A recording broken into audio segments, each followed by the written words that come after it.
Four men are sitting inside a bank transport car.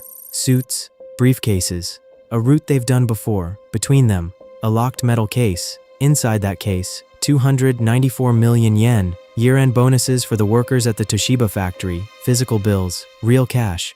The car moves through the streets on schedule. Nothing unusual, nothing out of place. Then a motorcycle pulls up alongside them. The rider is wearing a police uniform. He gets off the bike, walks to the driver's window, calm, unhurried, like a man who belongs exactly where he is. He looks the driver in the eye and says, "There has been a bomb threat against your manager. We have reason to believe this vehicle is rigged with explosives. Do not move. I need to check underneath." The four men go completely still. The officer drops to the ground with a flashlight and slides under the car. Then, white smoke pours out from beneath the car. The doors fly open. All four men run. Four men running from a car that was never going to explode, because that officer was not an officer.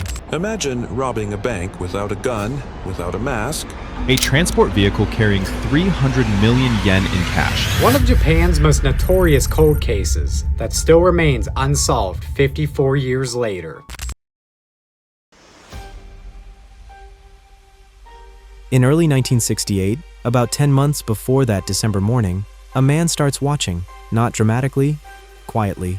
He positions himself along the routes that bank transport cars travel through Fuchu. He watches their timing. He notes how many men are inside. He identifies where the cars slow down, where they are most exposed. He does this over weeks, patiently, without drawing attention, because he already has a target. He knows that every December, the Nihon Shintaku Bank runs a special transport carrying year-end bonus payments to companies across the city. He knows one of those transports goes directly to the Toshiba factory in Fuchu. And somehow, either through a contact on the inside or through months of surveillance so precise it bordered on obsession, he knows the amount being carried is close to 300 million yen. That is not public information.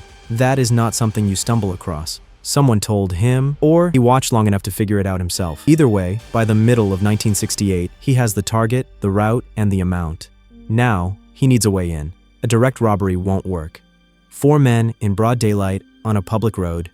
The moment anything feels wrong, someone runs, someone fights, someone raises an alarm.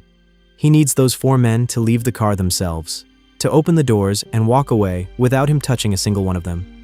And the only way to make four trained bank employees abandon a car carrying 300 million yen is to make them believe their lives are in danger. So he doesn't just plan a disguise, he plants a story, weeks before he needs it. In the weeks leading up to December 10th, threatening letters begin arriving at the homes of Toshiba managers. The letters say the managers are being targeted, that violence is coming, that their lives are in danger. Management is shaken, employees are warned, the local police are notified. He wrote those letters himself, not to harm anyone, but because he needed those four bank employees to already be living inside a story where a police officer showing up to warn them about a threat felt completely believable. He didn't create a lie on December 10th. He created a reality weeks in advance and then walked into it wearing a uniform. Now, he needs the uniform. At some point in the weeks before the robbery, a police motorcycle disappears from a local station. The uniform, whether stolen or carefully replicated, is convincing enough that nobody on that street questions it for a second. He rehearses what he will say, not once, not twice, until the words come out without thinking, until the posture feels natural, until the authority in his voice doesn't sound performed. It sounds real. He identifies the exact spot on the route where the car will be most vulnerable. He builds the smoke device. Simple, reliable, designed to look like a car about to detonate and give four men no reason to stay. By December 9th, the night before, everything is in place. The motorcycle, the uniform, the smoke, the route, the words. 10 months of work. All of it sitting on one morning. December 10th, 1968, 9 a.m. in morning. The transport car leaves the bank on schedule. He is already waiting. When the car reaches the exact spot he chose months ago, he pulls alongside it on the stolen motorcycle, gets off, walks to the driver's window, and delivers the lines he has rehearsed 100 times. The driver doesn't question it. There were real threats. The manager had been warned, and a police officer was standing right there, calm, official, certain. He drops to the ground, performs the inspection, every movement exactly as practiced. Then he reaches into his jacket and lights the smoke device.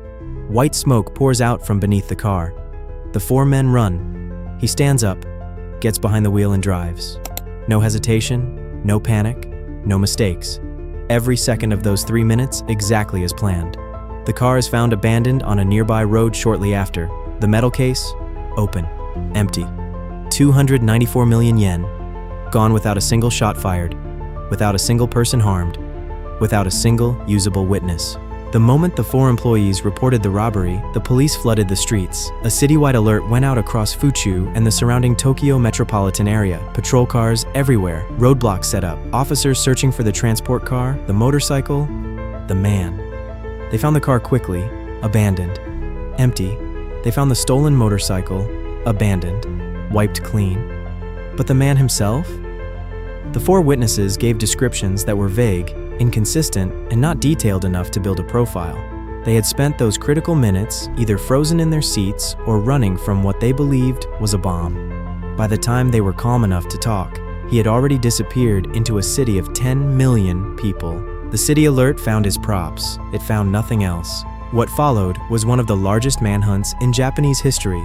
Over 110,000 people questioned, over 128,000 pieces of evidence logged, thousands of officers, years of relentless work, and a total investigation cost to the government of over 900 million yen, 3 times the amount that was stolen. Every lead dissolved until one looked different. A 19-year-old boy, the son of a local police officer. He had access to police equipment. He matched certain descriptions from the scene. Investigators were closing in. Then he was found dead. Suicide. His note said nothing about the robbery. The only thread that had ever looked real was gone. The case went cold. In Japan, in 1968, the statute of limitations on robbery was 7 years. That meant that on December 10th, 1975, exactly 7 years to the day, the case was legally closed forever. Even with evidence, even with a name, even if the man walked into a police station himself, they could not charge him. Not one count. Not one day. And the detectives who spent years on this case have quietly believed ever since that this was not a coincidence. That whoever built this plan understood Japanese law well enough to know that 7 years of silence meant permanent freedom. That the last layer of the plan wasn't the smoke, wasn't the uniform, wasn't the letters. It was patience. Stay invisible for 7 years. And the law itself closes the door behind you. So the real question is, where is he now? Nobody knows. The money was never recovered. The uniform was never found. The man was never identified. He may have lived the rest of his life as an ordinary person, a neighbor, a coworker, someone people passed without a second look. He may have sat in rooms where people talked about this case and said nothing. He may have watched the investigation play out on the news, watched police question 110,000 people, watched the years count down, knowing they would never reach him. And on December 10th, 1975, 7 years to the day, he became untouchable. 294 million yen stolen, 900 million yen spent trying to find him, 4 bank employees who walked away unharmed, 1 man who was never found. This wasn't luck, this wasn't chaos, this wasn't desperation. This was 10 months of patience, 3 minutes of nerve, and 7 years of silence. The perfect crime isn't the loudest one, it's the one nobody can explain and nobody can answer for.